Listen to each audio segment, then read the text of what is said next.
with you in Maui. I've been trying to figure out since the first of the year whether I was dead or not, because I seem to be living in heaven. I just go from one wonderful scene to the next. I was in Portugal the first 2 weeks of January doing a science fiction film, flew from there to the revolt in Chiapas, home to do the mail, and then back to my home on the nearby larger and more volcanically active island to the east. And now I'm here with you this evening. Thanks to Robin Johnson and Gary, who did the wonderful introduction, pleasant in its brevity. And I'm here to talk to you this evening about speaking about the unspeakable, which seemed to leave the field fairly broadly open for the last-minute adjustments. Speaking about the unspeakable, it's both a joke and a pointer toward a very serious set of subjects. First of all, the unspeakable is that which lies beyond the domain of language. And when I titled the lecture, I was thinking of Wittgenstein, who mentioned the unspeakable, the things which exceed our grasp. The other meaning of the unspeakable is the things we'd rather not speak about, our dilemma, our history, and how hard it will be to create solutions to our dilemma.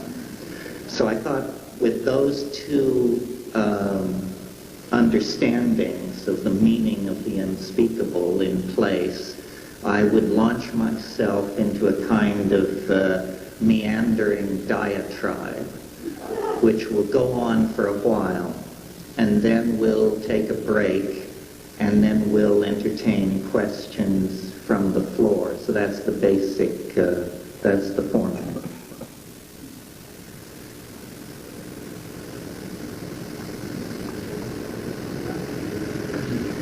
I'm sure it's no news here that we are approaching the third millennium, that 1,000 years of Christian civilization is percolating to its end, that we are on the brink of some kind of turning in the cosmic machinery. And though historians think of history as an endlessly fluctuating and trendlessly fluctuating process, in fact, I think for anyone with half an eye, it's clear that history is some kind of self-consuming process that occurs in geological and biological time in a kind of instant. It is not something that can be built into the life of a planet for endless eons. It's a phased transition, and it has the character of creating ever-expanding adaptive effectiveness for the species that practices it, usually through technology. But this adaptive effectiveness ultimately becomes toxic, no longer serves the endless expansion of population, the endless subduing of nature becomes counterproductive. And at that point, the feedback signals from the process of global civilization become signals indicating danger and time to shift to another gear, time to change the paradigm by which the society has directed itself. And Western civilization, through technological success, has become the dominant global civilization. So unlike the rise and fall of the Maya, which occurred in a kind of cultural and historical vacuum, our civilization touches everyone on this planet. We're involved in a species-wide crisis, and it's a crisis of adaptation and intelligence. If we can meet the crisis, if we can redesign the cultural machinery so that it can glide in to the new value system that a limited Earth and an electronically activated population demand, then we can use the crisis as a stepping stone to further exploration of the universe, further evolution, further unfoldment. If we can't meet the challenge, then the fossil record makes clear that there is a place and a plan for those who can't cut the mustard. 95% of all species that have ever lived on this planet are extinct. Nature is an engine for the production of extinct species.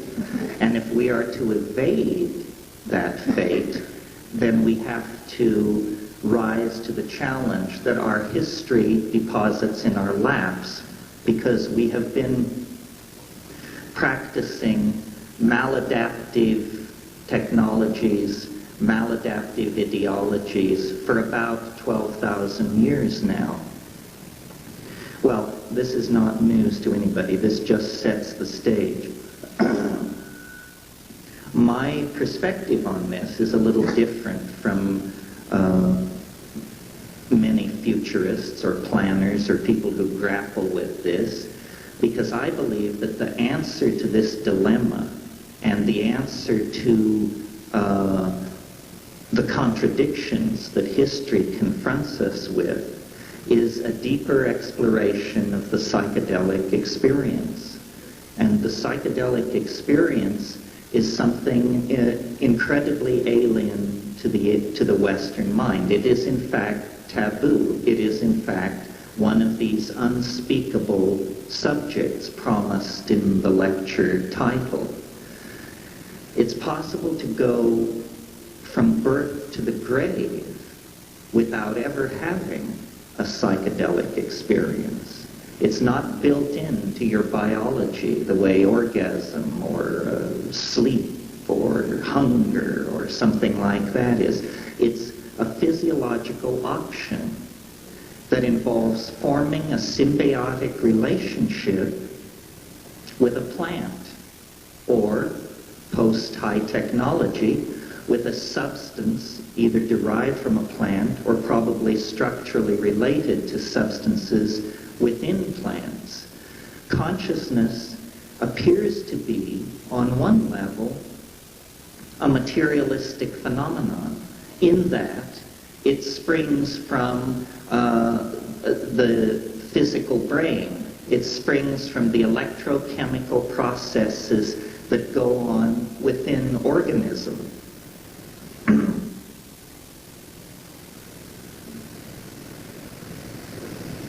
On another level, consciousness and the psychedelic experience seem to be a kind of angelic descent into the domain of matter, a kind of iridescence from another dimension that infuses materiality.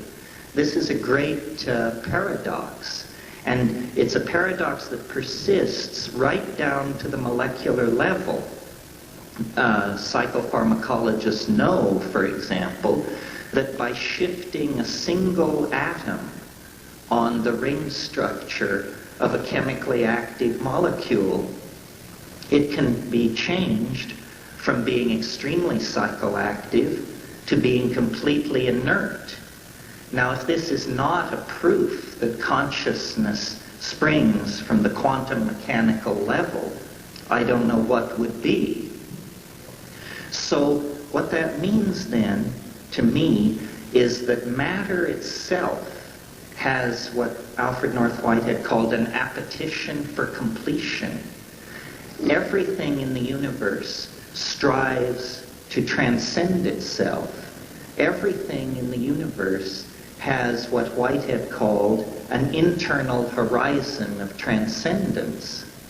And in the human organism, this internal transcendent horizon within historical times has been frustrated by ideologies, has been channeled in negative directions towards such phenomena as urbanism, male kingship, monocultural agriculture, phonetic alphabets, so forth and so on. These cultural institutions, one by one, are the bricks that we have used to build ourselves into an impossible prison. Now, into this situation, about 100 years ago, comes the news that there are Aboriginal people in various parts of the earth who are using plants to journey into invisible dimensions where divination, curing, and apparent violations of natural law are possible. You'll recall that in, I think it was 1888, Louis Lewin, the German pharmacologist, went to, of all places, Cincinnati, and scored 120 pounds of peyote, which he dutifully took back to Berlin and set to work upon, and quickly isolated the active principle, or it was isolated by a colleague of his. That initiated the modern era of psychopharmacology, and quickly harmaline in the 20s, LSD in the 40s, psilocybin and DMT in the 50s, and then more exotic compounds were discovered. But as quickly as they were discovered, they were made illegal and they were professionally stigmatized, so that scientific careers were ruined if people chose to involve themselves in these substances. Well, now here's an interesting paradox. Science, which claims a kind of universal objectivity, which claims a kind of God-given right to probe into all dimensions and domains of nature, actually grew very queasy at the possibility of chemical agents being used to study and elucidate consciousness. And I think that when we analyze this modern institutional reluctance to deal with these compounds, what we uncover is in fact the lost history of the human race and the secret of our transcendent nature, our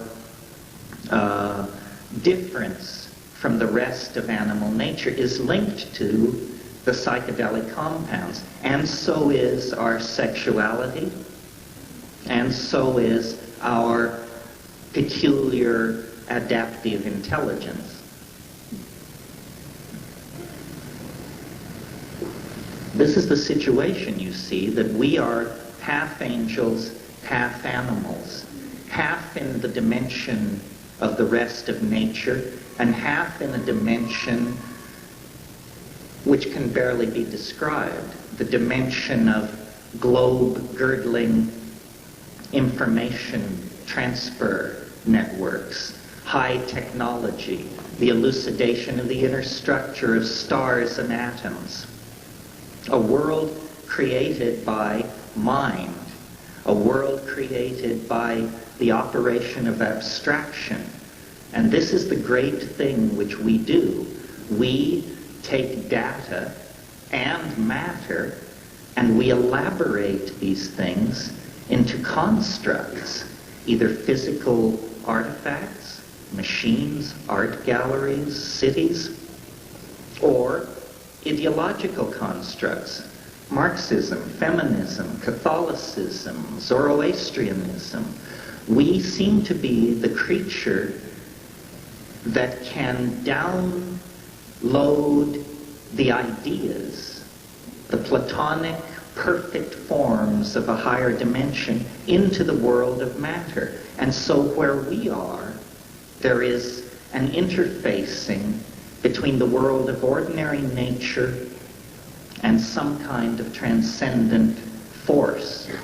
And I really believe that history is the trail in the snow, if you will, of this journey toward a fusion of spirit and matter.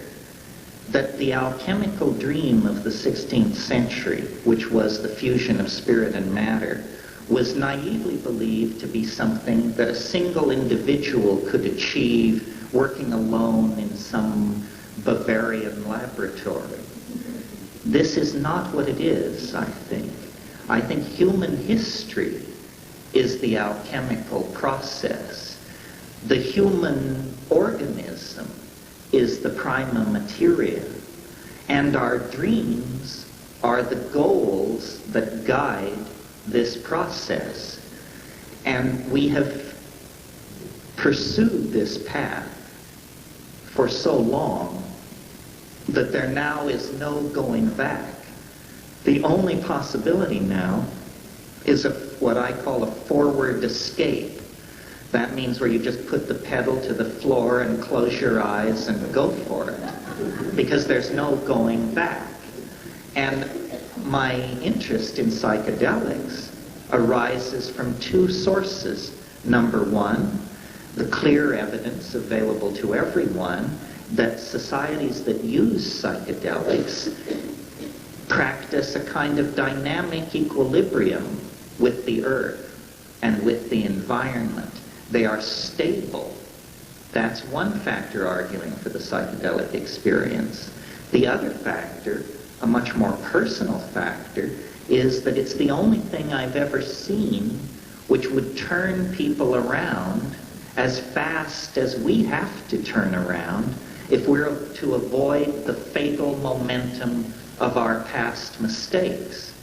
Because we inherit essentially a runaway freight train on a downhill slope. And, they take and place us in the driver's seat and say, do something about human history. Well, no society can evolve faster than it can change its mind and its language.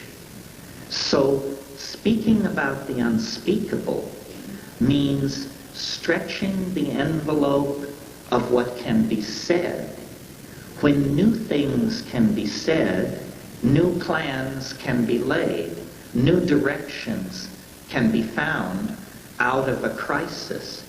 And science has steered us deeply into the notion that nature is soulless and spiritless. And the practice of this idea has led us to the brink of catastrophe, global and species and ecological catastrophe.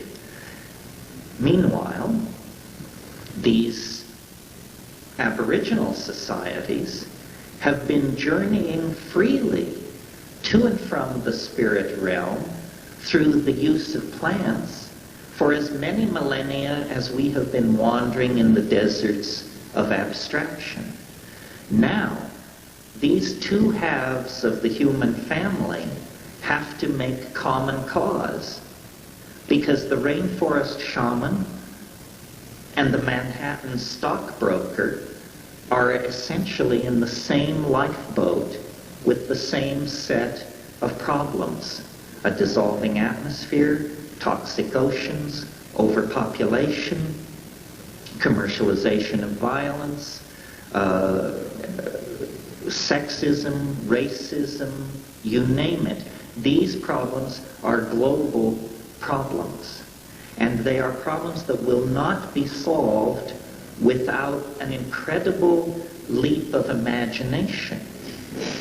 Psychedelics are catalysts for the human imagination. That very simply is what they are.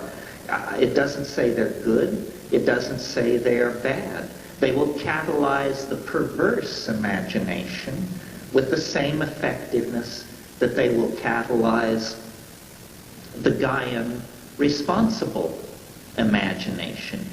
Nevertheless, if we do not avail ourselves of these tools, I think the cultural enterprise is in quicksand and sinking quickly, or a kind of sinking submarine. So how can we change our minds, redesign our value systems, redesign our languages quickly enough to avert some kind of global degradation of the quality of life that will leave our children the poorer?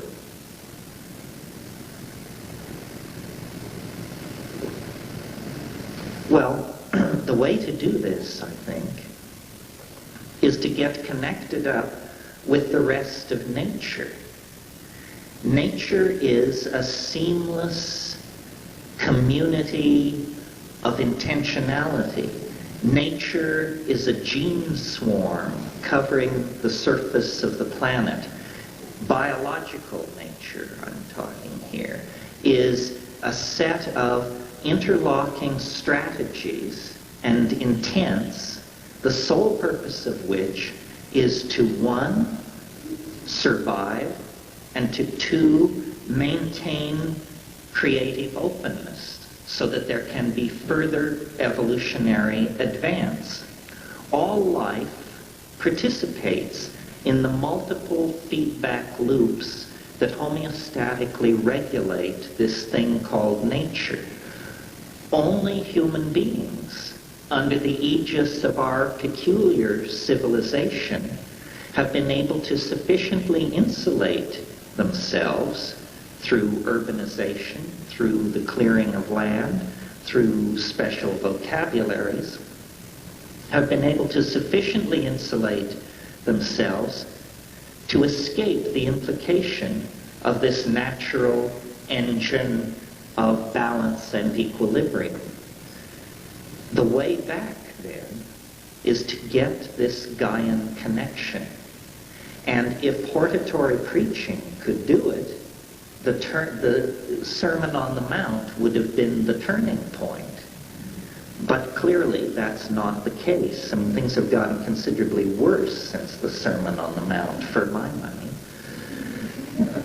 The only way back is through a direct experience of the sacral and unitary nature of being. This is a very difficult problem for us because experience is something that we have given away. We are consumers of experience, handed down through a hierarchy that begins somewhere near Madison Avenue, a hierarchy of image production that causes all our values to be brought in from the outside as religions, as product fetishism, brand loyalty, ideologies.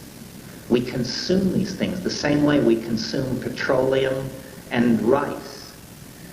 What we have to do is begin to concentrate on the felt presence of immediate experience. This is what Western civilization has lost, is a sense of the felt presence of immediate experience. In other words, we have to live in the body. Ideology must serve feeling. Technology must serve intuition. What we're talking about here is a complete inversion of social values. We're talking about a feminizing of culture, a greening of culture, and a de-emphasis on mechanism and a de-emphasis on goals, the achievement of goals, over the style with which these goals are achieved. One of the books that I wrote was called the Archaic Revival. And I called it that because I can discern, or I delude myself into thinking I can discern, throughout the 20th century, a very large cultural pattern, which is what I call the nostalgia for the archaic. It touches phenomena as diverse as Freudian and Jungian psychoanalysis, jazz, body piercing, rock and roll, New Age therapy, scarification and tattoos, house music. What all these things have, abstract expressionism, surrealism, Dada, what all these things have in common is a reverence for the irrational and the experiential, the tempos of the body.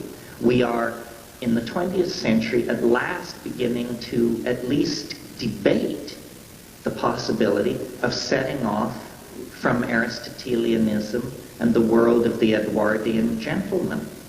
And it's about time, I would say. It's the last possible moment before we will have any choice in the matter.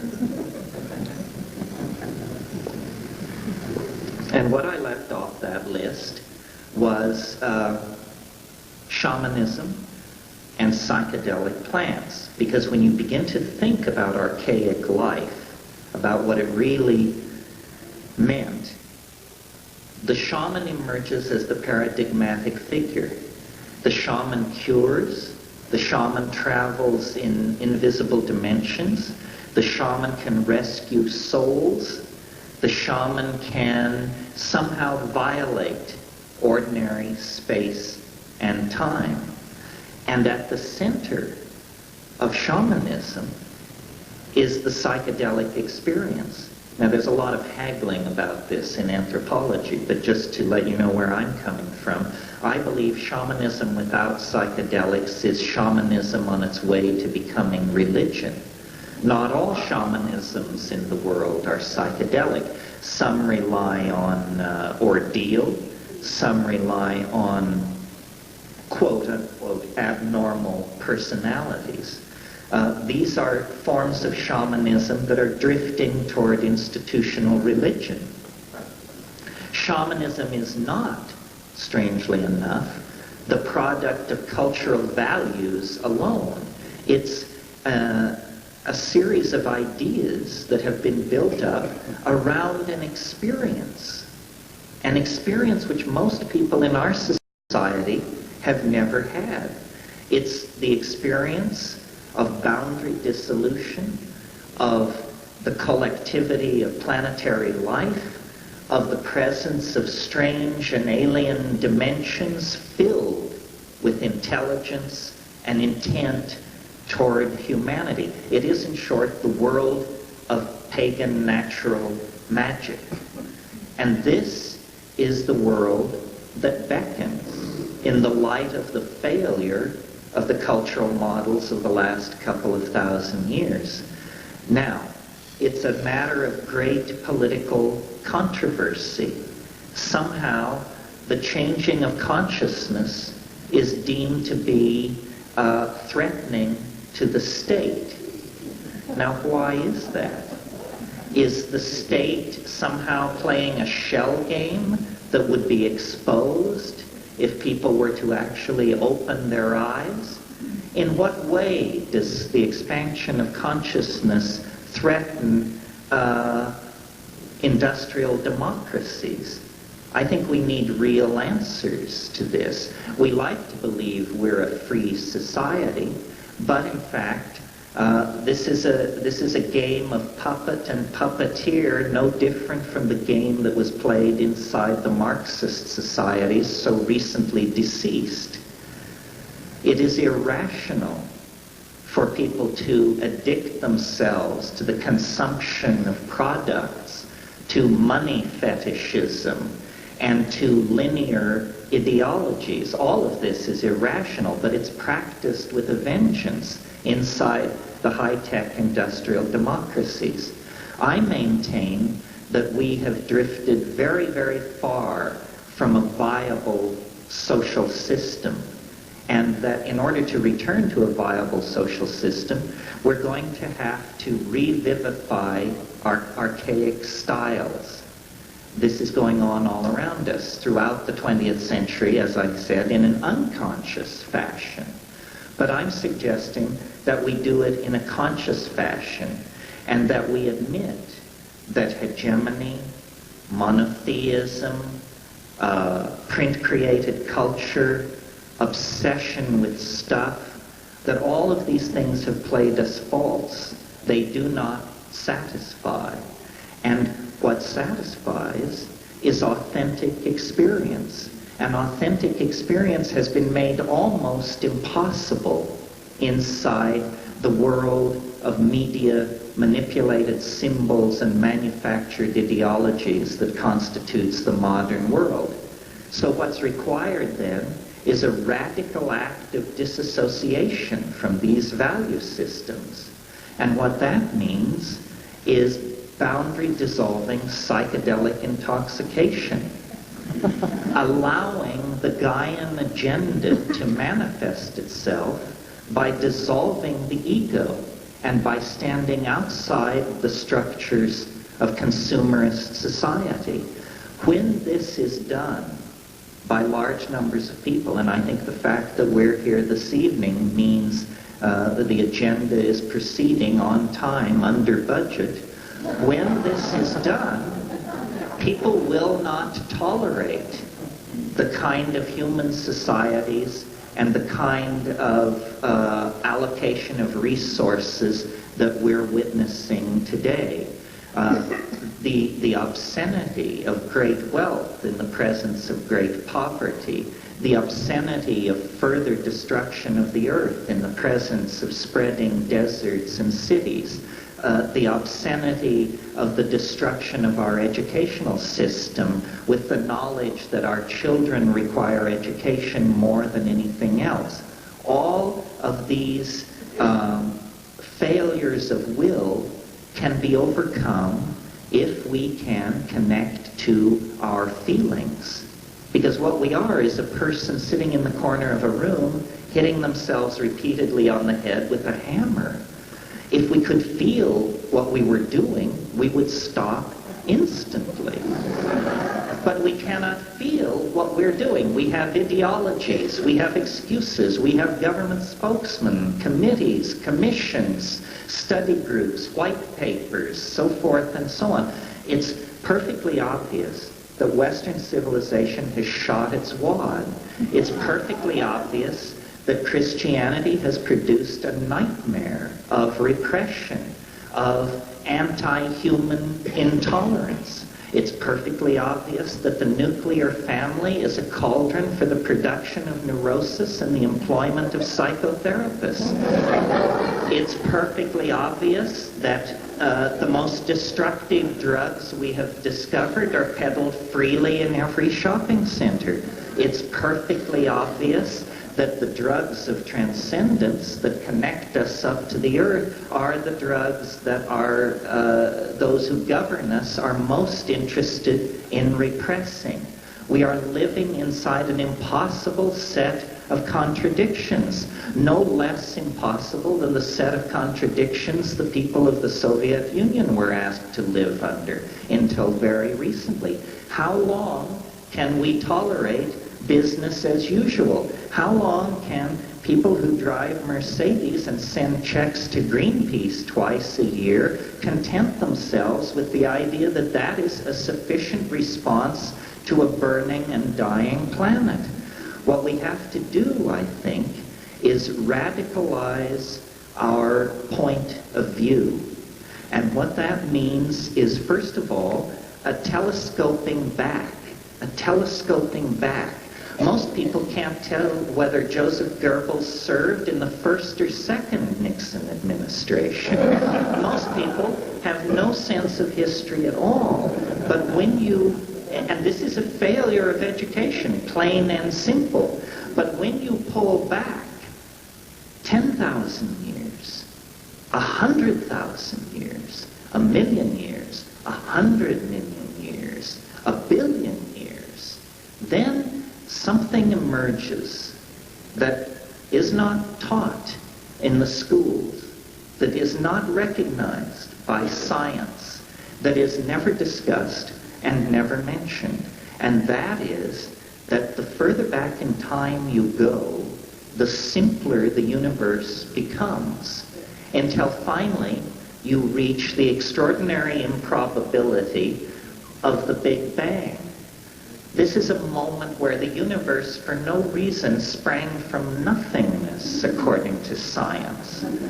Now notice that whatever you think about that hypothesis, it's the limit test for credulity. Do you understand what I mean? I mean, if you believe that, you can believe anything.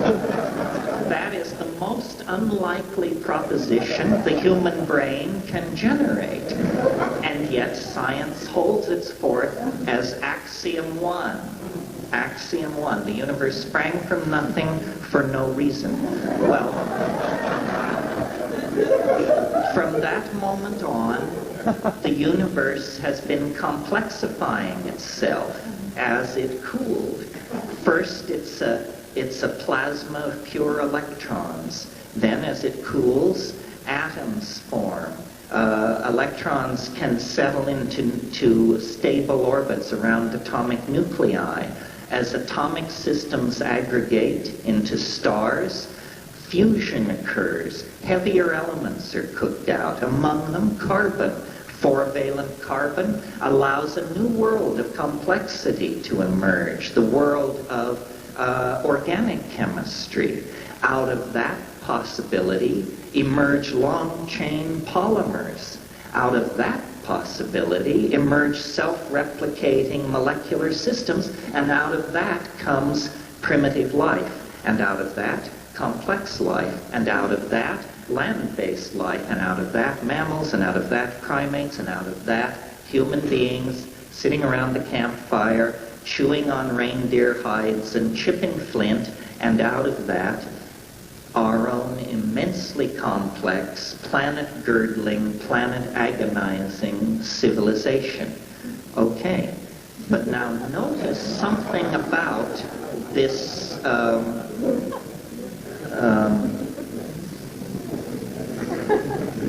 notice something about this set of declensions that I just ran through. It's that each advance into complexity occurs more quickly than the process which preceded it. So that, it took a long, long time for stars to aggregate. And then it took a long, long time for life to appear. Once life appears, the cosmic machine quickens its pace.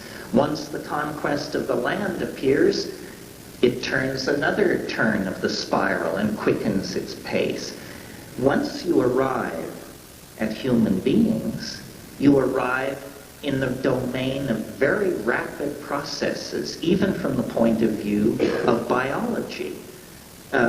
Some people have a great enthusiasm for believing that there were high civilizations 50,000 years ago, 100,000 years ago on the earth. I don't buy into that at all. I think the miracle of the human adventure is how new everything is.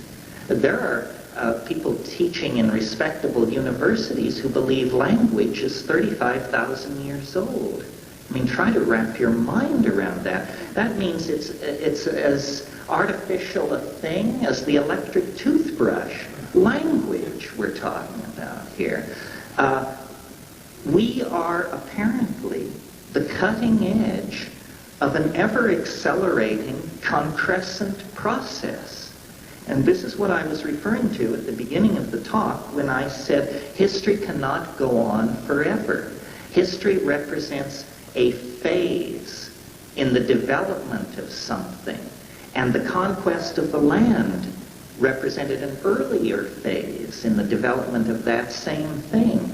The hundreds of millions of years of life in the ocean, yet a longer, earlier phase of this same process of emergence. Now, the pace of the cosmic drama has quickened. It rests in us. In the last 100 years, there has been more scientific and cultural advance, let's make that scientific advance, than in the previous 100,000 years. This acceleration leads any rational person to the conclusion that eventually we are going to enter into domains of novelty of such short duration that they will consume history.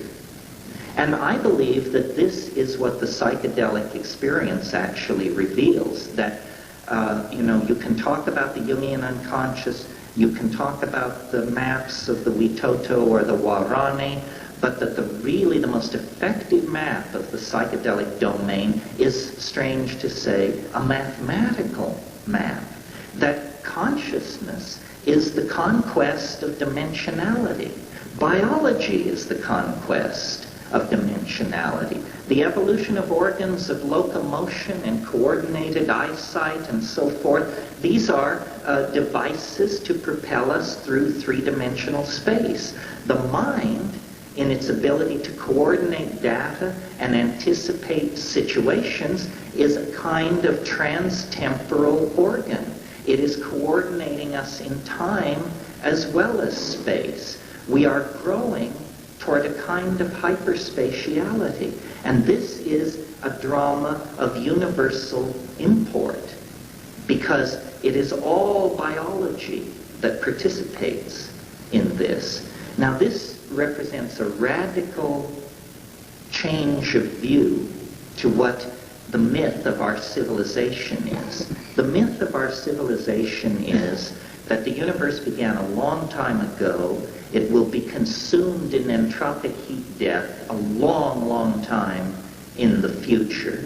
We are on an ordinary planet, around an ordinary star, in an ordinary galaxy, in a universe of hundreds of millions of such galaxies. In other words, it's put down, put down, put down, put down, a minimalizing of our importance. We are no more, in the view of science, than fortunate spectators to a cosmic drama that knows and cares nothing about us. I don't believe this. I don't think the evidence of the psychedelic experience supports it. I think that the universe is an engine for the production of novelty, ever quicker, ever faster, ever denser, and that at this moment, so far as we know, in this universe, we, the human species, our civilization, this evening, right now, is the most complex organization, system, organism in existence. Therefore, somehow, the fate of the cosmic intent rests with us. We are not without responsibility in this situation. Somehow, the next step, the next advancement into novelty depends on our being a smooth and dowelful conduit for its emergence. And so, as a global civilization, we can no longer afford the luxury of an unconscious mind. I mean, when you can pull down the fusion processes that light the stars, when you can pull that down on the cities of your enemies, when you can sequence the DNA, when you can map the heart of the atom, then it is entirely inappropriate to have an unconscious mind, because the power that is given unto you is a kind of godlike Promethean power. So how can we switch on the lights on our animal nature and draw ourselves toward the angelic destiny that wants to happen? Well, I think it's very simple. We have to decondition ourselves from culture. We are sick. We require medical intervention, immediate medical intervention to attempt to intervene on what is a galloping, cancerous state of neurosis, the growth and spread of ego. Ego is like a calcareous growth in the psyche of human beings. And if it is not treated, it creates the kind of society that we have. A society based on hierarchy, male dominance, accumulation of physical goods, suppression of the weak by the strong. This is the kind of society that is created when those values are pushed. This is why the psychedelics are so socially sensitive, because they dissolve deconditioning. And every culture is a scam. Every culture is a lie, a shell game run by weasels for the amusement of rubes. And if you don't want to be a weasel or a rube, then you need to inform yourself of how the shell game works and what lies beyond the carnival midway of civilized values.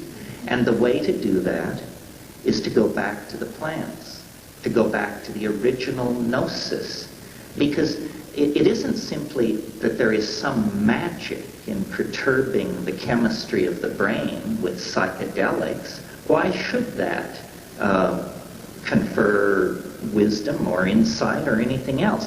It only can do that if beyond the deconditioning there is a wholeness waiting.